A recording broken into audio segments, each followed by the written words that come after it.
magano po tayo. Phase 1 meron. Para po tayo po ay magpuri at manalangin sa ating Panginoon. Na po kayo. Amen.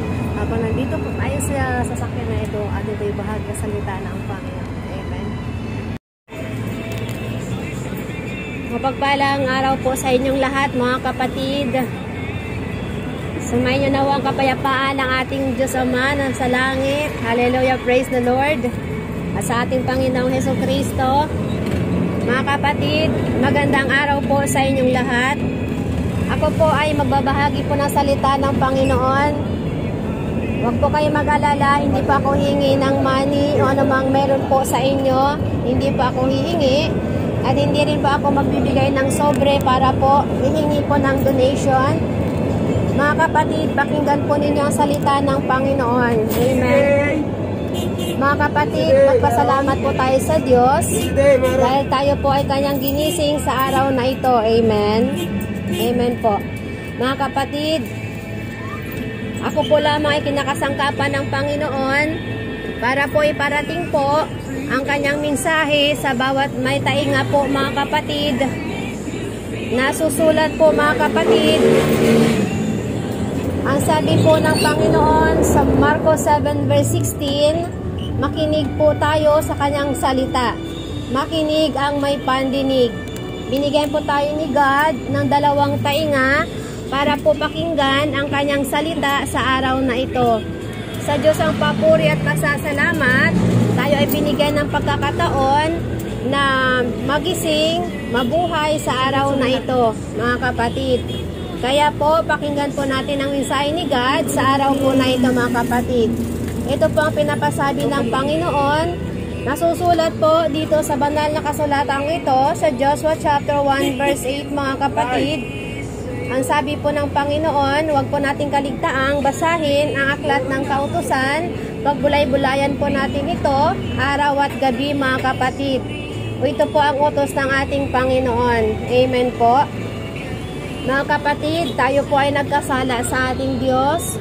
Wala po ni isa man po sa atin ang nakaabot po sa kaluwalhatian ng langit. Ang lahat po ay nagkasala. Ang wika po ni Jesus sa Mateo chapter 4 verse 17 po, mga kapatid, magsisi po tayo sa ating kasalanan. Talikuran po natin ang mga hindi po kalugod-lugod sa Diyos dahil po nalalapit na po ang pagdating ng Panginoon. Matthew chapter 4 verse 17, repent, for the kingdom of heaven is at hand, kapatid. Mga kapatid, lahat po tayo nagkasala. Kung patuloy po tayo sa ating pagkakasala, nasusulat po sa Roma chapter 6 verse 23, ang kabayaran ng kasalanan ay kamatayan. Mga kapatid, minsan lamang po itinakda ang tao na mamatay at pagkatapos po nun ay paghuhukom na po. Wala pong purgatorio, mga kapatid. Kaya kailangan po natin na tayo po ay may relasyon sa ating Panginoon. Kailangan po natin na tayo po ay may connection sa ating Diyos.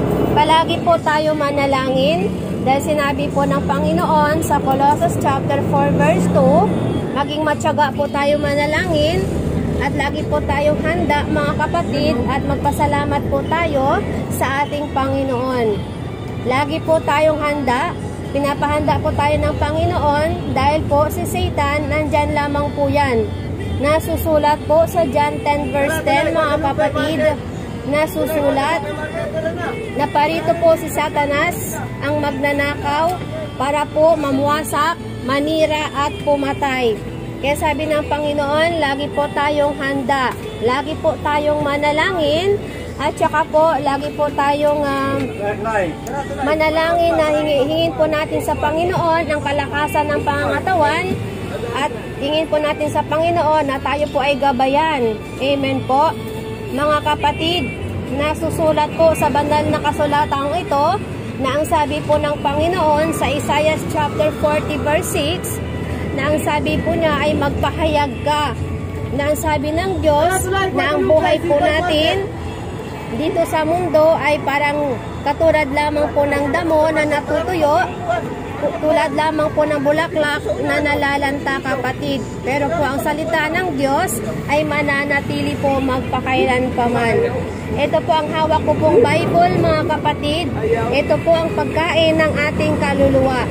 Nasusulat po, mga kapatid, sa Mateo chapter 4 verse 4, hindi lamang po nabubuhay ang tao sa tinapay, kundi po sa salita ng Diyos na nanggagaling po sa kanyang bibig, mga kapatid. Paniwalaan po natin ang salita ng Diyos. Alam niyo po, without Christ, there is no peace, mga kapatid. We have nothing without Christ, mga kapatid. Alam niyo po, sumagot po si Jesus sa John chapter 14 verse 6. Sabi po niya, siya ang daan, ang katotohanan at ang buhay, mga kapatid. Jesus is the way, the truth, and the life. Mga kapatid, wala pong ibang pangalan sa silong ng langit na ibinigay po ng Diyos para po tayo po ay maligtas, mga kapatid, kundi po sa pangalan lamang po ng ating Panginoon, mga kapatid, na si Jesucristo. Mga kapatid, sumampalataya po tayo sa anak ng Diyos upang magkaroon po tayo ng buhay na walang hanggan. Nasusulat po yan sa John chapter 3 verse 36, mga kapatid, na ang sabi po, ang sumampalataya sa anak ay magkaroon ng buhay na walang hanggan. Ang hindi po sumunod sa anak ay mananatili po sa kanya ang puot ng Diyos. Mga kapatid, sumampalataya po tayo kay Jesus dahil si Jesus po, siya po ang makapangyarihang Diyos. Nasusulat po sa Isaiah chapter 9 verse 6, si Jesus po ang dakilang manggagamot, siya po ang makapangyarihang Diyos, siya po ang prinsipe ng kapayapaan, walang hanggang Ama. Si Jesus po yun, mga kapatid. Amen po. Mga kapatid, mahal na mahal po tayo ng Diyos. Sapagkat gayon na lamang po, nasusulat sa John 3:16, sapagkat gayon na lamang ang pag-ibig ng Diyos sa buong sangkatauhan, kaya't ibinigay niya po ang kanyang bugtong na anak para po kung sino pang sumampalataya ay magkaroon ng buhay na walang hanggan, hindi po mapapahamak, mga kapatid. Mga kapatid, kung patuloy po tayo sa pagkakasala, nasusulat po sa Roma chapter 6 verse 23, ang kabayaran ng kasalanan ay kamatayan. Mga kapatid, ang katawang lupa po natin ay mamamatay po ito, babalik po ito sa alabok, mga kapatid. Pero po ang kaluluwa po natin, aharap po yan sa ating Panginoon. Pagdating po ng paghuhukom, mga kapatid. Hallelujah. Mga kapatid, dalawa lang po ang ating pupuntahan. Impyerno o langit, mga kapatid. Binigyan po tayo ng free will. Binigyan po tayo ni God ng freedom, ng kalayaan po na mamili. Kung patuloy po tayo sa pagkakasala, tiyak po, pagdating po ng paghuhukom, ang kaluluwa po natin ay mapupunta po sa impyerno kung hindi po natin pagsisisihan ang ating mga kasalanan. Kung tayo po ay nagsisi po sa ating kasalanan, tinanggap po natin si Jesus na ating Panginoon na tagapagligtas, tayo po ay ayakapin po ng Panginoon. Ang kaluluwa po natin ay mapupunta po sa piling ng Diyos sa langit. Kaya mga kapatid, sabi ng Panginoon, magsisi kayo at talikuran ng inyong mga kasalanan. Nasusulat po, mga kapatid, sa unang Korinto chapter 6 verse 9, ang mga makasalanan ay walang bahagi sa kaharian ng Diyos.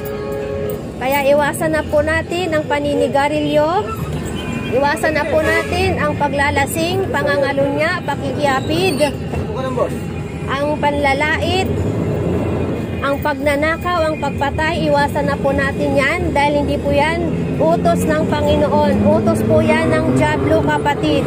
Kaya kung patuloy po tayo sa pagsamba sa mga Diyos-Diyosan, hindi po yan kinalulugdan ng Panginoon, kapatid.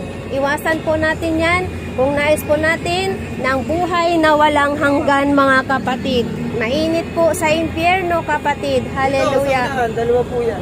Kaya mga kapatid, magbagong buhay po tayo dahil po sinabi po ng Panginoon sa Ezekiel chapter 33 verse 11, hindi po nasisiyahan ang Panginoon na ang mga taong makasalanan ay mamamatay sa kanyang kasamaan. Ang nais po ng Diyos, tayo po ay magbagong buhay. Kaya mga kapatid, ang araw na ito ay linggo, araw po ng pagtitipon. Nawa po, tayo po ay pupunta po sa church para po manalangin at sasamba po tayo at magpuri po sa Panginoon. Kung anong araw man po kayo pumupunta sa church, mga kapatid, huwag niyo pong kaligtaan, ang isang araw ay banal.